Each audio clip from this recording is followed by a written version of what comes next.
Sí, le saluda su amigo el doctor Adalberto Santana, profesor del posgrado en estudios latinoamericanos de la Universidad Nacional Autónoma de México. De 2021, fecha conmemorativa del aniversario 200 de la independencia de la Nueva España, donde los nativos de estas tierras, criollos, peninsulares, mestizos e indígenas y afroamericanos van a liberarse de la dominación española, llegando a un pacto político. Y es una fecha conmemorativa en la historia de lo que hoy es los Estados Unidos mexicanos. Y vamos a hablar pues de unos temas pues muy álgidos en el contexto nacional, regional y mundial, como son los temas de el fenómeno de la migración, del exilio económico, el exilio político, el desplazamiento forzado, el éxodo, la diáspora, particularmente de los países de Centroamérica, de Haití y algunos otros de la región latinoamericana, que buscan cruzar territorio mexicano y llegar a los Estados Unidos. Paralelamente también hablaremos de fenómenos de la economía sumergida, como es precisamente actividades ilícitas que operan en esa expresión que es el narcotráfico, la trata de seres humanos, entre otros. Bien, en nuestros días en México, América Latina, un fenómeno que ha llamado mucho la atención a nivel internacional, pues es esta ola de migrantes que han cruzado buena parte de los países de Sudamérica, viniendo desde Brasil, Argentina, Chile, y que tienen un origen haitiano y que buscan llegar al norte de Sudamérica, es decir, a Colombia, donde empieza el Darién,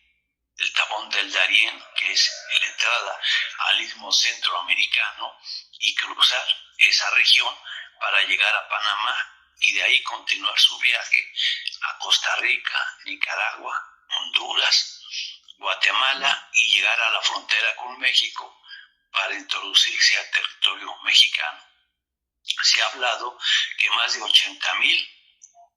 haitianos han tenido que hacer este recorrido cuando su país ha vivido graves consecuencias producto de las situaciones políticas, económicas y sociales de un país que fue el primer país independiente de nuestra América y que, sin embargo, a pesar de haber sido la economía más productiva de toda la época colonial, abastecía al mercado mundial con el azúcar más que el resto de las colonias españolas y portuguesas, y que era dependiente de Francia, hoy vive una de las mayores tragedias, dado que su presidente Moïse fue asesinado, un magnicidio. La delincuencia organizada en Haití prolifera y escinde a distintas comunidades nacionales, más se suma el hecho de que es de los países más pobres, que hasta nuestros días todavía no llega ni siquiera a un punto de los vacunados en esa nación, y esto ha generado un éxodo hacia otros países de América Latina. Y hoy se agolpan en el sur del territorio mexicano, en el norte de Colombia y en el norte de la frontera de México, tratando de entrar a los Estados Unidos. Es un escenario dramático en un contexto donde también hemos visto y considerado el fenómeno de las migraciones, por ejemplo, en Siria, que van hacia Turquía producto de la guerra que en Siria se desató entre las fuerzas del Estado Islámico y el gobierno del presidente sirio, y que llevaron a más de 500,000 personas a buscar refugio en otros países rumbo hacia Europa. De la migración de África, que ha llegado al Magreb, es decir, al Mediterráneo de África, tratando de cruzar hacia Europa, y que ha generado imágenes dramáticas de ese fenómeno del exilio, de esa migración forzada, que hoy en el caso de América Latina pues se ve en la frontera entre Guatemala y México, y entre México y los Estados Unidos, pero que el mayor dramatismo es ver a miles de familias haitianas, mujeres, niños, hombres, tratando de cruzar el río para llegar a Estados Unidos, y ahí ser embestidos por la policía fronteriza norteamericana, especie de rangers estadounidenses que con látigos, arreando sus caballos, agreden a estos migrantes. Y de igual manera en México, policías del Instituto Nacional de Migración golpeando con sus botas a indefensos personas haitianas tiradas en el piso.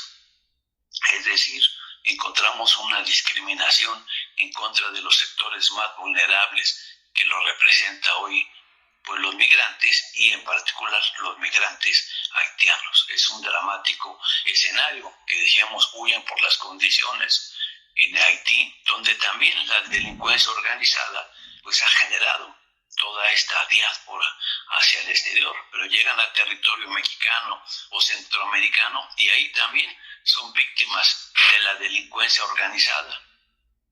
Quienes operan en el tráfico de seres humanos, en la trata de seres humanos, pues están ligados a actividades de esa índole, pero también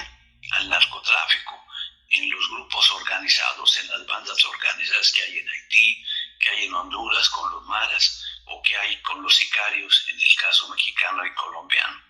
y que entonces agreden y utilizan a los sectores más vulnerables, que en nuestro siglo XXI pues son los migrantes irregulares. Es un dramático escenario donde parece no encontrarse una alternativa a esa situación de desconsuelo en el fenómeno de la migración y del contexto que nos ha dejado este capitalismo salvaje que parece no tener alternativas, y cuando hay alternativas para salir pues se bloquea a los países, como es el caso de Cuba, que lleva más de 60 años con un bloqueo económico que afecta a la nación de América Latina, que es la única que ha producido vacunas contra la pandemia. Y de igual manera, pues es una región siglo XXI y en el año de 2021, donde la pandemia generada por el coronavirus ha afectado a una diversidad de población en toda la región, y donde los más pobres pues son los más vulnerables para enfrentar el reto de salir de esa pandemia. Evidentemente es un escenario que en lo político también representa distintos segmentos. Gobiernos que han llegado a través de procesos electorales con una franja postura ultraconservadora, reaccionaria, como es el del gobierno del presidente Duque en Colombia o el presidente Bolsonaro en Haití, que aparte de ser racistas, pues también son países o gobiernos, mejor dicho, que atentan contra sus propios pueblos, generándoles una mayor pobreza y un desarrollo cada vez más incipiente en términos de su educación y de su empleo. Y sin embargo, también en la región surgen las protestas sociales, surgen las defensas de las reivindicaciones de amplias capas populares, como ha ocurrido durante los meses de abril, mayo, junio y julio en Colombia, con una gran rebelión popular, o en Chile, que están, después de grandes movilizaciones de los jóvenes, están dispuestos a cambiar el orden constitucional heredado de la dictadura de Augusto Pinochet, y que próximamente habrá también ahí procesos electorales y seguramente una tendencia a generar gobiernos progresistas, igual que en Honduras, un país azotado por la pobreza, el narcotráfico y la violencia del crimen organizado, que también tendrá elecciones en noviembre. y que seguramente va a salir adelante. O decíamos, o naciones como Cuba, Venezuela, Nicaragua, Bolivia, que son agredidas por los Estados Unidos. El caso más evidente fue el de Bolivia, que a finales de 2018 sufrió un golpe de Estado. Sin embargo, el pueblo boliviano retomó la senda del triunfo e hizo ganar a sus candidatos populares integrados en el movimiento al socialismo, y hoy encabeza el gobierno de Bolivia el presidente Arce, pero este gobierno también ha denunciado, todas las prácticas de la ultraderecha boliviana y organismos internacionales como la Organización de Estados Americanos, que sufragaron y apoyaron el golpe de Estado. Es decir, el escenario americano pues es muy compulsionado, presenta distintos matices, distintos fenómenos sociales, políticos, que están generando pues una serie de distintas facetas de nuestra realidad latinoamericana. Rápidamente, ese es un escenario que describo y que nos hace pensar hacia dónde vamos, y que evidentemente, pensando que estas fuerzas populares, pues siempre el pueblo sale victorioso cuando sabe orientar sus luchas. Bueno, pues muchas gracias por esta posibilidad de escuchar mi opinión sobre el escenario latinoamericano e internacional. Hasta luego.